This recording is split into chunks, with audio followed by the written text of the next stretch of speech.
Hello friends, and today we're gonna talk about how Amazon phishing links can do a big scam with us.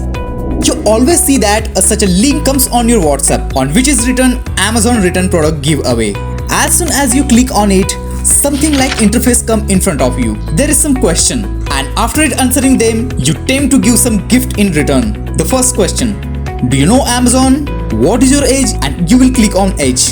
The next question is, how will you rate Amazon? And last, would you like to recommend a post to your friend? And then after the verifying your answer, now you can see congratulations, answer have been successfully saved. Now again you can see the interface. It will ask you for the click anyone gift icon, and when you click it will say too bad the selection box is empty.